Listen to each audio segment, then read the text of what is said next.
नमस्कार, नया सवेरा कार्यक्रम में आप सभी दर्शकों का स्वागत है, जहां हम बात करते हैं ऐसे क्षेत्र से अंधकार को मिटाने की जिसकी शुरुआत 1967 यानी कि 1967 में पश्चिम बंगाल के एक छोटे से गांव नक्सलबाड़ी से शुरू हुई थी, जिसकी आग बिहार, आंध्र प्रदेश, उड़ीसा, छत्तीसगढ़ और हमारे राज्य झारखंड में भी लगी।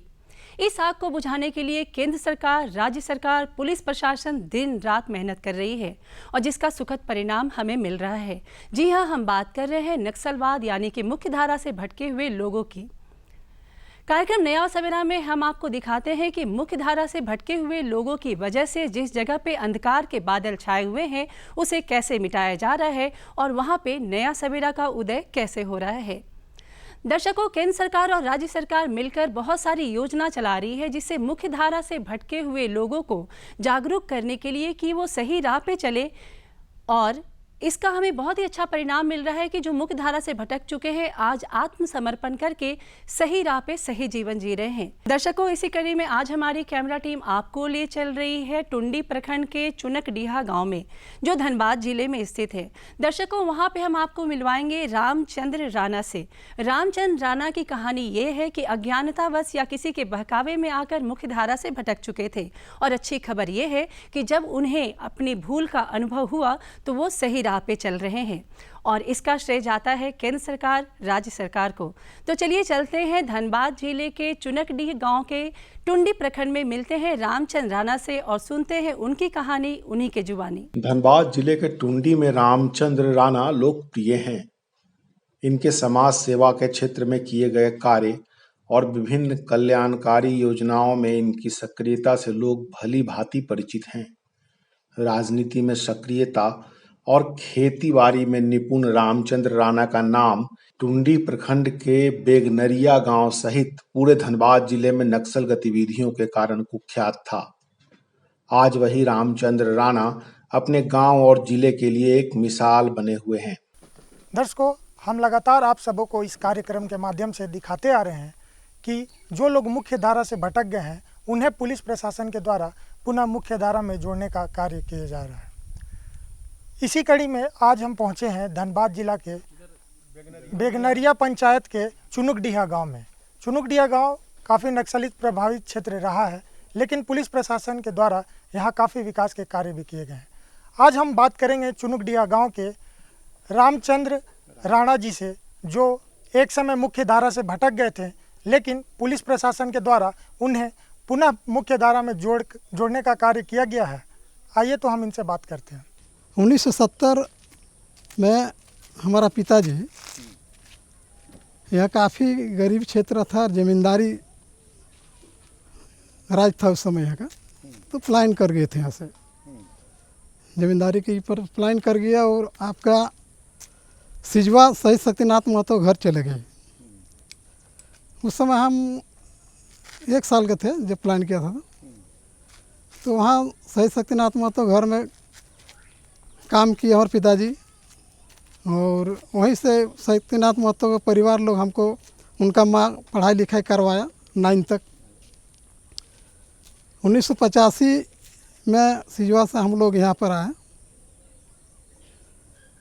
और उस समय क्षेत्र में रास्ता नहीं था, यातायात का कोई साधन नहीं था, काफ़ी गरीब क्षेत्र था यहाँ पर। तो हमने विकास के लेकर के आवाज़ उठाया है और जनता का गोलबंद करके हमने ब्लॉक में प्रदर्शन वगैरह किए सब क्षेत्र के विकास के लिए। गांव के लोगों को तो परेशानी देखिए, अब मान लीजिए सर उस समय तो परेशानी गरीबी था। अब मान लीजिए कोई यदि आता था तो उसको कैसे, मान लीजिए उतना तो कोई पब्लिक शक्तिशाली नहीं है कि किसी को बोल दे भाई कहाँ आया है।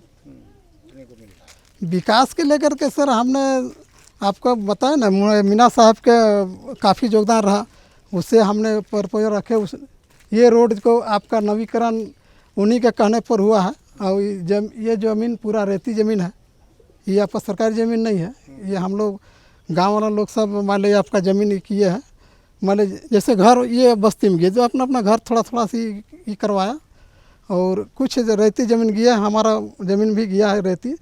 तो उन लोग समझा करके रोड को हम लोग पार करवाए और इस पंचायत को लिंक से जोड़े, आपका टुंडी थाना के साथ। तो रोड बन गया आपका? हाँ, रोड इधर बन गया है। रामचंद्र राणा बताते हैं कि 90 के दशक में अपने ही गांव घर और अपने ही लोगों के बीच से भटक कर गलत राह पर चले गए थे।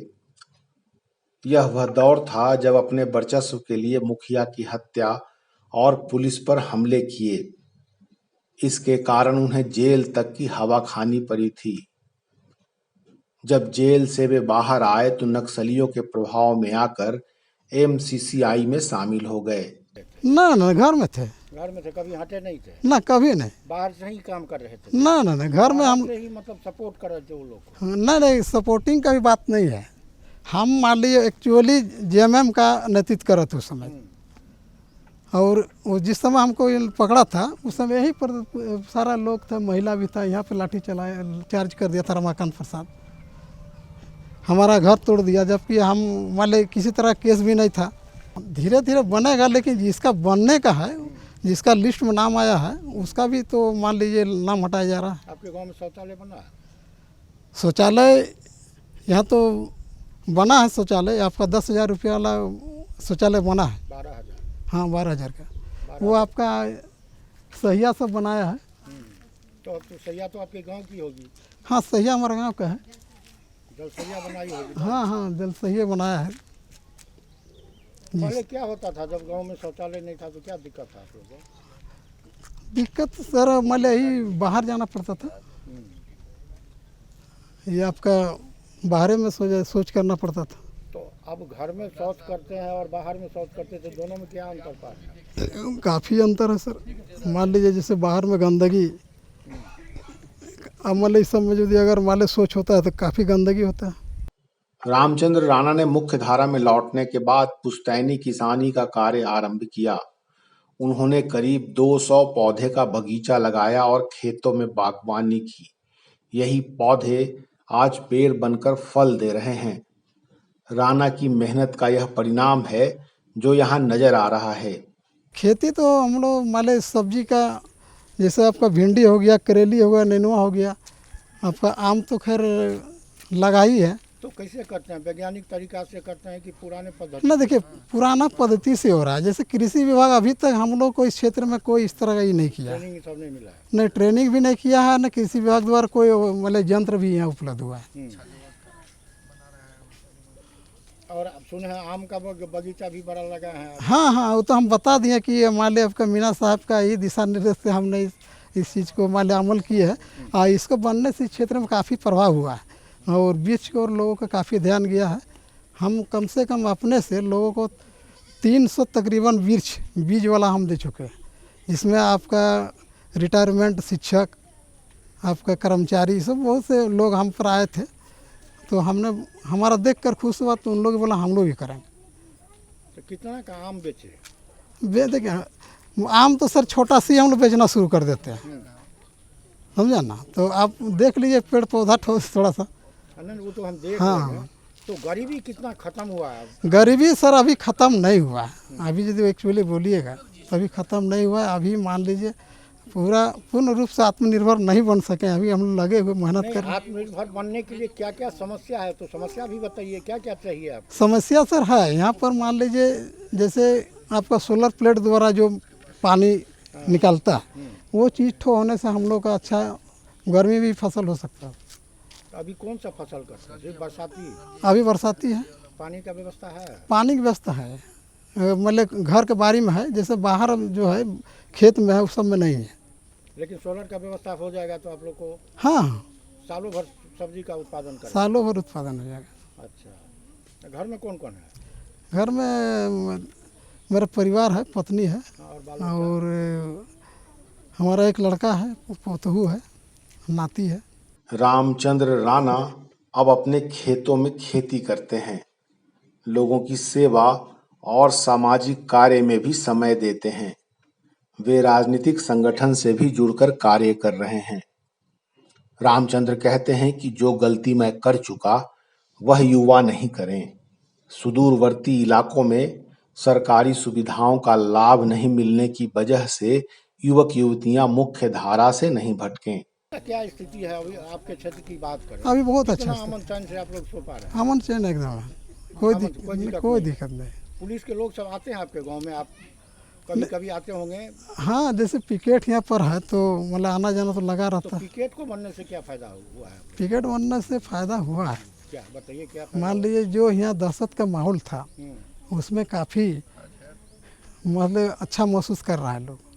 तो पिकेट के जो पुलिस सब होंगे वो आते होंगे आपके यहाँ? हाँ। हमेशा पेट्रोलिंग के लिए, आप लोग की सुरक्षा ना के ना, वो पुलिस पिकेट का तो जितना आपका है पुलिस काफ़ी इधर घूमता है, बहुत से तो एकदम घरेलू जैसा घर में आके बैठता उठता है। लिए कोई समस्या होता तो कहाँ लेके जाते हैं आप? समस्या होने से मान लीजिए थाना ही लेके जाते हैं। पिकेट में समस्या का समाधान होता है? हाँ, समस्या का समाधान होता है। हम तो जो केस अभी तक लेके गए हैं, इनका पहले भी जो प्रभारी थे उनका पहले भी थे, मान लिया आपका सिन्हा साहब के समय से हमने जो केस लेके गए वो अच्छा ही हुआ।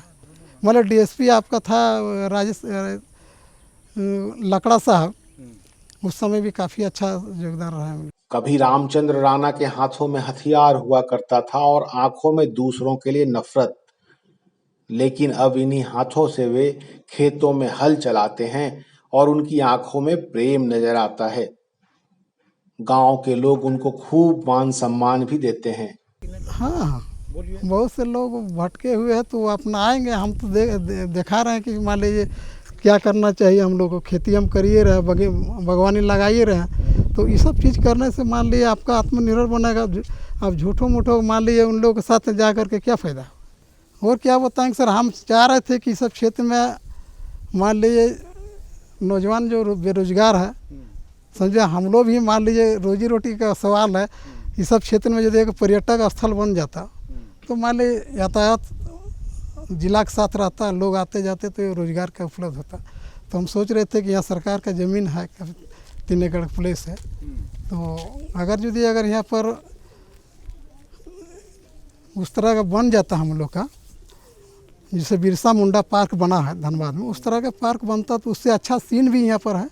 ये कश्मीर से कम नहीं है, ये सब जगह तो। लेकिन यहाँ तो जो उग्रवाद प्रभावित एरिया के बारे में लोग जान रहा है तो लोग आएगा यहाँ? ना नहीं, यहाँ पर मान देखिए सरकार का इतना बड़ा प्लांट लगेगा तो यहाँ कमेटी बनाया जाएगा सुरक्षा के लिए। ऐसा बात नहीं कि यहाँ के नौजवान मान लीजिए काम करेगा तो आदमी को भी सुरक्षा करेगा कि नहीं करेगा। तो यहाँ के लड़का लोग बेरोजगारी भी हल होता है और मान लीजिए सर अच्छा होता है यहाँ पर आना जाना होने से।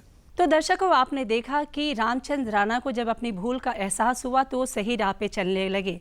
आंकड़ों की माने तो अब तक 38% नक्सली हमले कम हुए हैं और जब से झारखंड सरकार बनी है तब से 9,631 नक्सली गिरफ्तार हुए हैं। साथ ही साथ 229 नक्सलियों ने आत्मसमर्पण किया है, जो हमारे लिए वाकई में एक अच्छी खबर है। दर्शकों, इसका श्रेय जाता है पुलिस प्रशासन को भी। पुलिस प्रशासन कैसे काम करती है, इसे जानने के लिए चलिए रूबरू होते हैं पुलिस अधीक्षक से। देखिए, रामचंद्र राणा